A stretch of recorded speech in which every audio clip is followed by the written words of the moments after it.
Allô les abonnés! Dans la vidéo d'aujourd'hui, je vous présente ma démarche pour le traitement des photos avec le logiciel Lightroom CC principalement, mais aussi avec deux autres logiciels comme Photoshop CC et Luminar AI que j'utilise également depuis quelques temps. Donc, la vidéo d'aujourd'hui, j'ai choisi de demander à mes abonnés de m'envoyer des photos, histoire de me mettre un peu plus en danger avec des photos que j'ai pas l'habitude de travailler. Donc, on se retrouve dans mon ordinateur pour voir tout ça. Donc, bienvenue dans mon ordinateur, dans le logiciel Lightroom Classic CC. Vous verrez lors de ce tutoriel que j'ai pas mal camouflé d'onglets dans Lightroom, que je garde principalement le module bibliothèque et le module développement. Donc, nous sommes présentement dans le module bibliothèque où j'ai importé uniquement mes 3 photos pour cette vidéo. Mon classement est pas fait dans mon MacBook Pro. Honnêtement, je le fais principalement dans mon ordinateur de bureau et non pas sur mon MacBook. Je veux pas le ralentir, fait que c'est pour ça que je fais mon classement juste à une place. Donc, les 3 photos choisies. La première qui est un portrait, c'est une photo de Jordan Carré. C'est quelqu'un avec qui je suis allée à l'école primaire et secondaire. La photo du chien plus sombre, c'est une photo de Clément Roy qui fait partie de mon club photo. Et le chien que vous voyez à l'écran présentement, c'est Sky. C'est le chien de Andréane Deschaines et c'est sa photo par la même occasion. Donc, c'est les 3 photos que je vais traiter lors de cette vidéo. Donc, on est dans le module développement. Je vais vous présenter brièvement ce que je me sers quand je fais du Lightroom. L'histogramme dans le haut qu'on se sert pour savoir ce qui est surexposé, sous-exposé, pour s'assurer d'avoir la bonne exposition dans son image. Ici, ce que je viens de cliquer, c'est le recadrage. Juste à côté, on a la correction localisée. L'œil avec le plus, je pense, c'est pour les yeux rouges. Je m'en sers pas vraiment. Et le petit rond dernier, il y a plein de petites affaires bien magiques là-dessus. On va voir ça plus tard. Dans les réglages de base, bien sûr, je vais faire automatique la plupart du temps. La raison étant que je trouve que le logiciel traite quand même assez bien par rapport à ma vision artistique des photos. Là, c'est sûr que ça n'a pas changé grand-chose sur cette photo-là parce que, je vais vous expliquer rapidement, c'est un JPEG. Dans les JPEG, il y a moins d'informations et donc moins de changements quand on fait du traitement, d'où le pourquoi on dit que la plupart du temps, quand on prend des photos, les prendre en RAW. Sous les réglages de base, on a la courbe des tonalités. Ça, je m'en sers vraiment très, très peu. L'idée, c'est d'avoir une shape en S avec la courbe pour voir vraiment des changements dans l'image. Mais comme je vous dis, je m'en sers vraiment très, très peu.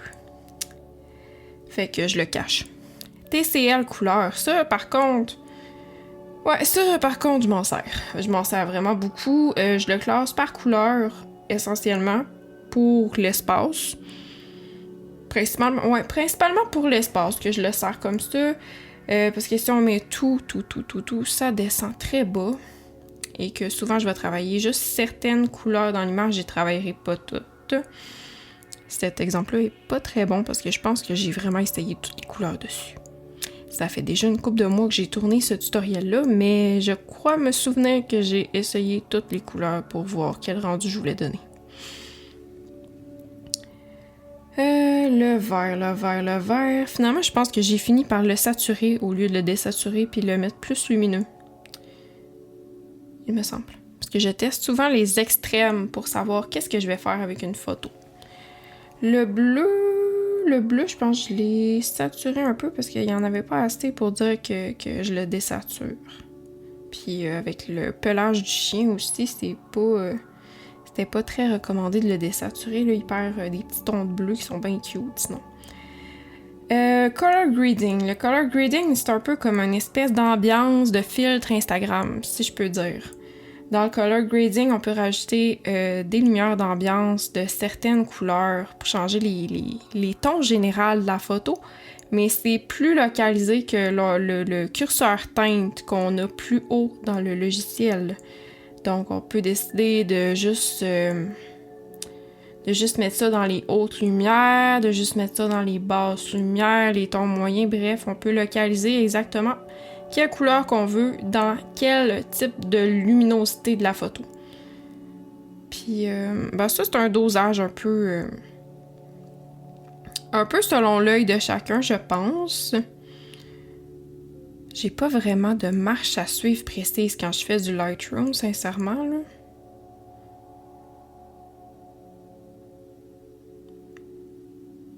C'est de laisser erreur, quelque part, faire du Lightroom, selon moi. Laisser erreur du moment que ça respecte ta vision artistique. Ensuite de ça, on a le petit onglet Détails. Détails, ça va être soit pour... Ça va être pour arranger la constitution un peu du fichier, en guillemets, là, pour rajouter du grain si c'est un peu flou, ou bien au contraire pour enlever du grain si on a monté l'ISO trop haut puis que c'est vraiment neigeux.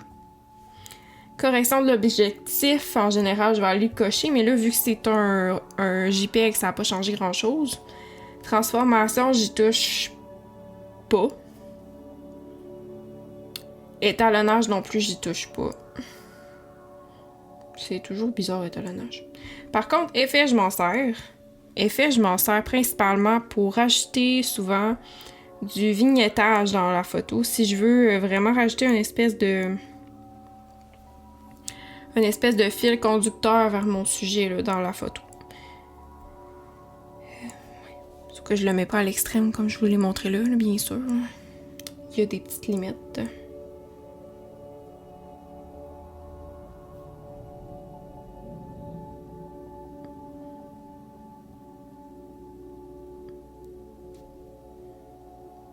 Donc ça, c'est le petit onglet magique que j'appelle. C'est un onglet à ne pas oublier. Depuis la nouvelle mise à jour de Lightroom classique, maintenant, il sélectionne le sujet automatiquement. La plupart du temps, il fait vraiment bien d'ailleurs. Donc, j'enlève le rouge, bien sûr, pour pouvoir faire des petits changements puis vraiment doser ce que je vais faire, bien sûr. Là. Mais sinon, il fait vraiment la sélection super bien, autant pour le sujet que le ciel. Par contre, le truc que je trouve plate un peu, c'est qu'il sélectionne pas les yeux automatiques. Mais ça, rendu là, des yeux, on s'entend que c'est pas très compliqué à faire un petit contouring là, juste pour faire une correction localisée. Là.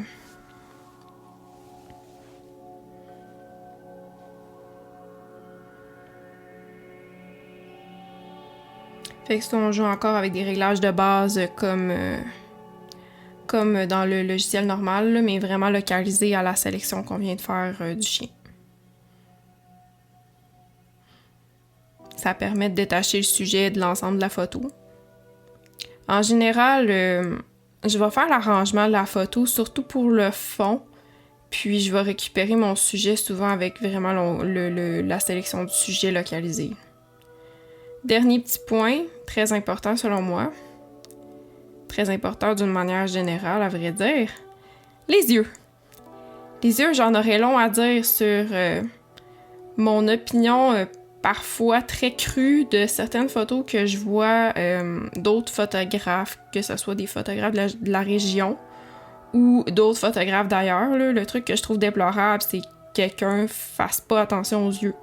Les yeux, c'est la fenêtre de l'âme. Les yeux, c'est ce qui donne une conscience à ta photo.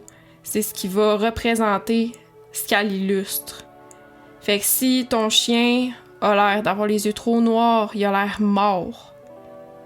Pareil pour ta photo d'humain. Super important d'aller arranger les yeux. Juste la petite attention qu'on y porte, là, ça change tellement de choses. Donc, voici le avant-après de la photo de Sky, photo prise par Andréane Deschaines.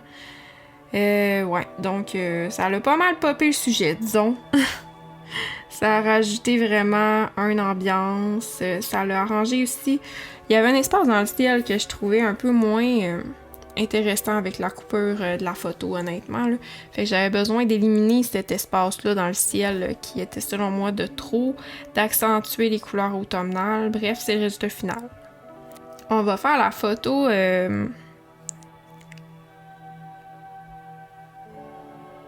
On va faire la photo portrait. Why not coconut? On passe au suivant, la photo de Jordan Carré. Ben, c'est pas Jordan Carré, en fait, sa photo. Je sais pas c'est qui le gars, mais en tout cas, la photo est très bonne aussi. C'est pris avec une 50 mm à ISO100. C'est un fichier RAW, fait qu'il y a plus de possibilités. Yeah! J'aime ça, travailler des RAW. C'est plaisant. Donc, on va refaire à peu près la même démarche que pour la photo précédente. Par contre, ce qui me gênait un peu avec cette photo-là, c'est que, personnellement, je n'aime pas les tons de beige. Je trouve que ça l'aide pas avec son teint. Parce qu'il y a un teint quand même assez bronzé, assez basané, je trouve. Donc, c'est quelque chose que j'avais le goût de faire ressortir dans cette photo-là. Ça, vous allez le voir à mesure de la démarche du tutoriel. Là. Comment est-ce que je l'ai traité. Je rajoute toujours un peu de clarté pour ajouter de la définition dans les photos. Ensuite de ça, la courbe, j'ai pas touché ce fois-là. Les tons, j'y touche, bien sûr. Je vais enlever un peu de luminance à certains endroits parce que la luminance sur la peau, ben souvent, ça peut être éliminé en mettant souvent du fond de teint. Mais, généralement, on oublie de mettre du fond de teint.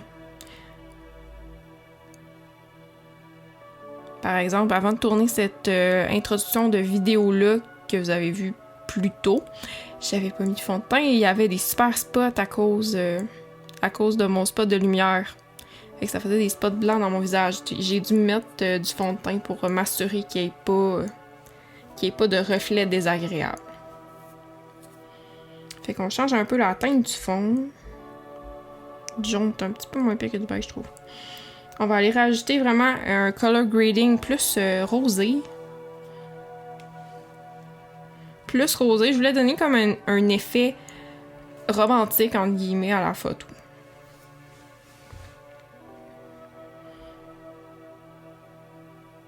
Il y a des petites taches désagréables, donc on va utiliser notre outil qu'il y a dans le haut, le deuxième. Là. C'est vraiment idéal pour enlever les taches.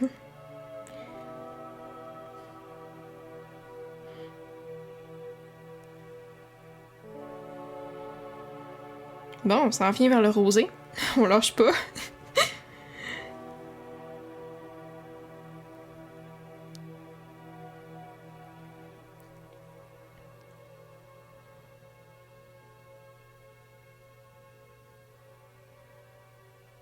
La seule affaire que je trouve moins bien avec Lightroom Classic CC puis que j'ai connu, disons, dans d'autres logiciels, c'est pour le traitement de la peau. Je trouve qu'il n'y a pas beaucoup d'outils pour ça, à part la correction localisée, le curseur en plaster, le deuxième curseur dans le haut. Là. Je trouve qu'il n'y a pas beaucoup d'outils pour les corrections de peau.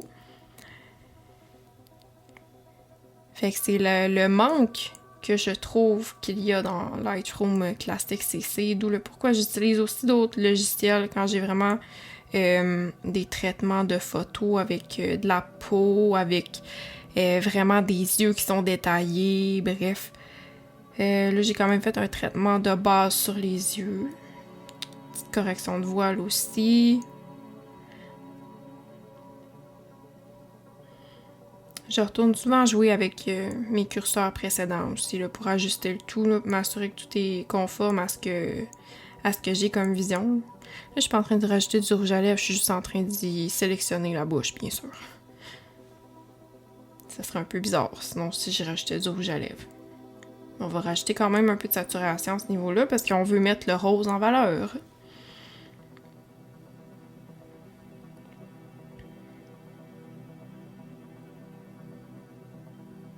Puis on enlève un peu de texture aussi, parce que c'est un portrait, et que le portrait, tu veux moins mettre l'accent sur la peau. Par la suite, ce que j'ai fait, c'est que j'ai importé ma photo pour aller la modifier dans Luminar AI. Ce que j'ai utilisé pour modifier vraiment, faire les ajustements de peau. Là, c'est sûr que j'insisterai pas sur ce que j'ai fait dans Luminar AI. Ce que surtout j'ai fait de l'essai-erreur. C'était la première fois que j'utilisais le logiciel. Fait que j'ai fait beaucoup d'essais-erreurs.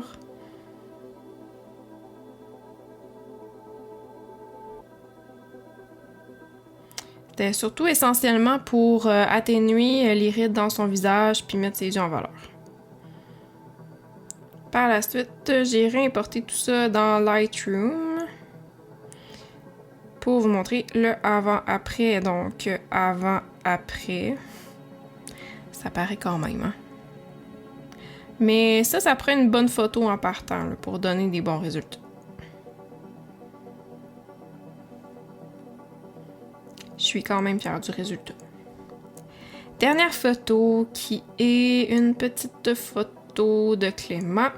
Très noir par contre, Clément. Fait que la prochaine fois, fais un petit peu attention à tes réglages de base pour ton exposition. C'était un peu noir. Simple critique d'amis. Le chien, par contre, il est très cute. Mais honnêtement, à la base, là, ça, si c'était pas un RAW, j'aurais jamais été capable de récupérer ce fichier-là. Parce que probablement que tous les tons étaient tellement sous-exposés que ça se serait pas récupéré si ça avait été du JPEG, par exemple.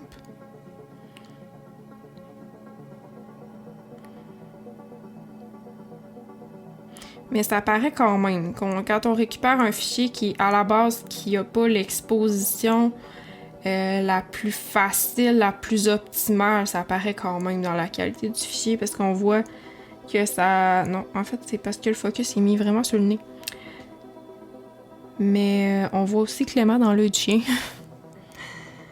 Je viens juste de remarquer.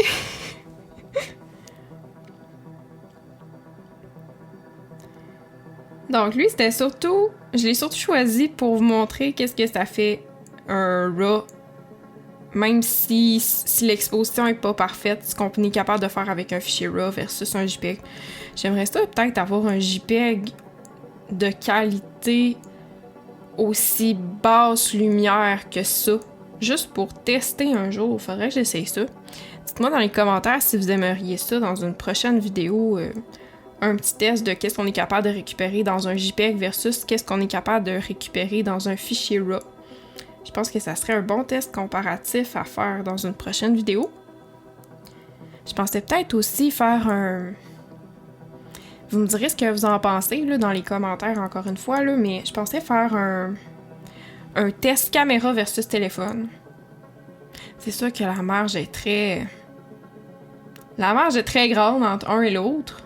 Téléphone, c'est usage courant, tandis que la caméra, ben... Dans les mains de quelqu'un qui sait s'en servir, ça fait tout et n'importe quoi. Là. Mais vous me direz dans les commentaires si ça pourrait vous intéresser. Puis aussi, en fin de vidéo, je vais en reparler, là, mais pour les prochaines éditions de Je retouche les photos de mes abonnés, vous pouvez aussi soumettre des photos qui sont de vos téléphones cellulaires. Simplement le mentionner dans l'envoi de courriel pour que je puisse adapter mon discours. Donc, finalement, le résultat final donne ceci. Ah, ben non, j'ai recadré.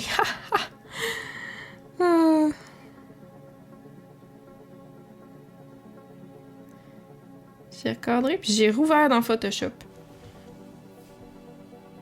Ah oui, parce que j'aimais pas le flare qu'il y avait là. Je trouvais qu'il faisait pas naturel, fait que j'avais besoin d'aller le retravailler un petit peu. Puis là, ben, l'outil de correction localisée, il fait pas tout le temps ce que tu veux.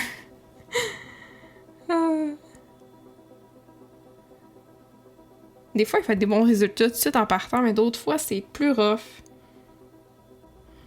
Et bref, il y a des petites tâches que je voulais aller changer. Juste parce que je suis vraiment trop perfectionniste dans la vie. Oh là là. Bref, résultat final.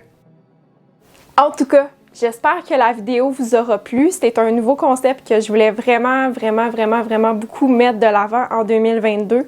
D'incorporer la photographie, qui est ma passion, à ma chaîne YouTube en vous faisant des tutoriels comme celui que vous avez vu aujourd'hui. Si vous avez des questions, n'hésitez pas à les poser dans les commentaires. Je me ferai un plaisir d'y répondre au mieux de ma connaissance. J'ai pas la science infuse en photographie, mais j'ai quand même un bagage de 10 ans là-dedans. Pas à temps complet, mais 10 ans quand même. Puis, oubliez surtout pas de mettre un petit pouce vers le haut si vous avez aimé la vidéo. En plus, je vous invite à vous abonner. Il y a peut-être des choses qui s'en viennent avec les abonnements prochainement, fait que... Sinon, ben, pour la prochaine édition, je vous invite à me transmettre une photo de votre choix à l'adresse courriel que je mets ici. Donc, une photo selon le thème qui vous plaît, que ça soit animalier, humain, paysage, astrophoto, je sais pas, n'importe quoi. Ça va dépendre de ce que je vais recevoir pour la prochaine édition, mais j'ai vraiment beaucoup aimé faire celle humains et animaux. Vous savez comment je tripe sur les animaux si vous me connaissez dans ma vie personnelle. Fait que sur ce, on clôt la vidéo pour aujourd'hui, puis on se dit à la prochaine. Bye là!